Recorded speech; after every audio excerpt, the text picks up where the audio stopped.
Meu nome é Eliane Lora, eu sou psicóloga e hoje eu vou falar um pouquinho sobre o processo de luto. Essa semana eu tive uma perda, né, de uma pessoa importante para mim, uma pessoa muito querida, e isso me fez pensar um pouco sobre o processo de luto e me deu vontade de fazer esse vídeo para esclarecer algumas coisas e para ajudar algumas pessoas que estão passando por esse processo. Eu fiz uma análise rapidamente que o processo de luto, primeiro que o processo de luto ele não acontece só com a morte de uma pessoa, né? Não é só dessa forma que a gente passa por esse processo, a gente passa com perdas, né? Pode ser o fim de um relacionamento, pode ser a morte de um bichinho nosso, pode ser a perda de alguma coisa importante, a perda de um emprego, pode ser... Existem vários tipos de perdas que, quando muito fortes, quando muito importantes, elas entram nesse processo de luto, né? Nós temos 5 fases do luto, que são a negação, a raiva, a barganha, a depressão e a aceitação.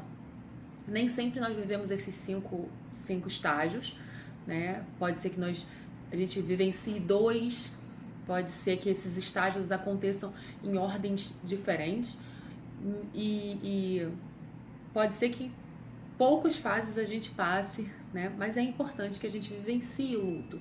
Muitas vezes a gente foge desse processo para a gente evitar a dor, mas quando a gente foge, a gente mente, né? A gente finge que não tá doendo e aí a gente guarda a nossa dor em algum cantinho escondidinho ali pra gente não lembrar dela, pra gente não vivenciar, pra gente não sentir, e ela permanece com a gente e a gente carrega ela durante a nossa vida.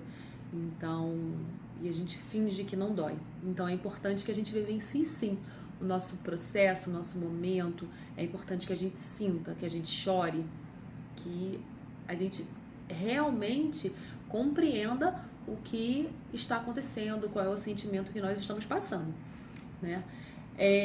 O psicólogo tem uma função importante nesse momento, que é identificar a fase que o cliente está e ajudar o cliente a vivenciar esse sentimento, né?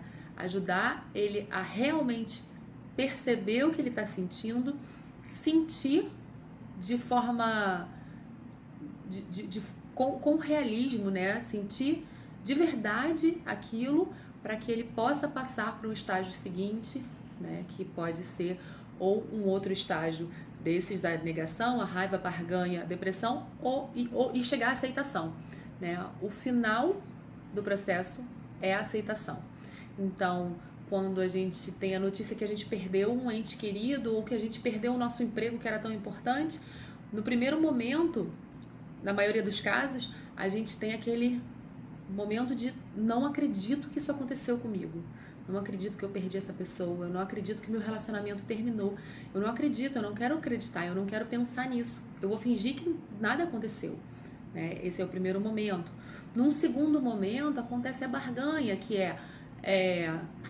eu vou melhorar. Se eu melhorar, será que meu namorado me dá outra chance? Será que meu marido aceita voltar para mim? Minha esposa, será que eu consigo voltar para o emprego? Se eu prometer melhorar, se eu prometer me empenhar mais, esse é o estágio da barganha, né? Tem o estágio da raiva, quando a gente se revolta com aquilo que aconteceu, né? A gente fica bravo com o nosso chefe porque mandou a gente embora, a gente fica bravo com o namorado, com a namorada, que a gente começa a lembrar das coisas ruins e a gente fala mal deles.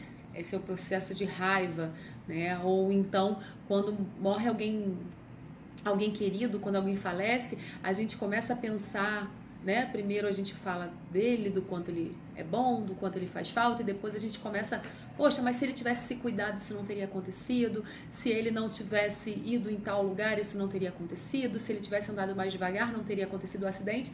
E a gente se prende a esses detalhes, né, com esse sentimento de raiva.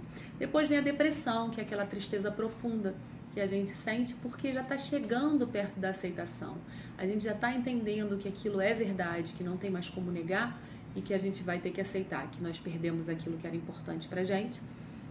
E, por fim, a aceitação, né? Que a gente se resignar e aceitar e aprender a conviver com aquela ausência, né? O processo de luto ele pode causar algumas sensações físicas, né? Como batimento cardíaco acelerado, dor de estômago, aquelas sensações que a gente tem de vazio no estômago, outras sensações que podem acontecer no nosso corpo mesmo, né? Uma coisa que eu achei interessante quando eu estava pensando sobre o processo de luto por conta da minha perda foi o quanto a perda ela tem a ver com um sentimento egoísta, né?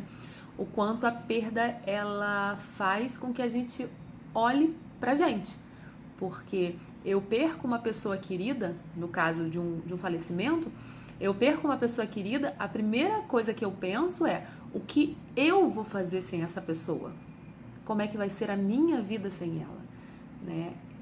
O meu pensamento é totalmente egoísta, não penso na vida dela, do tipo, será que ele realizou tudo o que ele gostaria de realizar? Será que o falecimento dele foi uma forma leve? Será? Eu não penso sobre ele, eu penso sobre mim. O que eu vou fazer com a ausência dele? E eu acho que isso é um ponto importante da gente pensar, né? Dessa questão do egoísmo mesmo. O quanto nós estamos preocupados com a gente e quanto nós amplificamos as nossas dores por estarmos preocupados com a gente, né? Então, o processo de luto tem esses fatores, esses estágios, e tem essa outra questão da gente se sentir desamparado, se sentir órfão, se sentir abandonado, e muitas vezes esse estágio da raiva acontece por isso, porque a gente sente raiva da pessoa ter ido embora, né? Com que direito ele foi embora da minha vida? Com que direito ele não está do meu lado para me ajudar como ele me ajudava antes? Com que direito ele se retirou da minha vida e agora o que eu faço? Ele não podia ter feito isso. Então, o estágio de raiva pode ser por conta disso também, né? Por conta desse desamparo que a gente fica com a perda, né? Com a perda tanto pela morte quanto pela perda de outras maneiras. A gente tem essa sensação de vazio, de desamparo, e isso faz com que a gente se volte muito para a nossa dor, né? A gente se preocupa com a nossa dor, o que nós estamos sentindo e como vai ser a nossa vida. A gente se preocupa como é que vai ser o nosso sofrimento pela saudade que nós vamos sentir. Então, é importante a gente pensar isso. Será que a gente está vivenciando esse momento de forma que a gente esteja pensando no outro, que a gente esteja pensando coisas boas, mandando energias positivas para o outro, ou será que a gente está pensando na morte, na perda, de uma forma egoísta, que a gente só quer saber o que nós vamos fazer, né? Fica esse pensamento aí pra gente refletir, tá? Vou terminando o vídeo por aqui.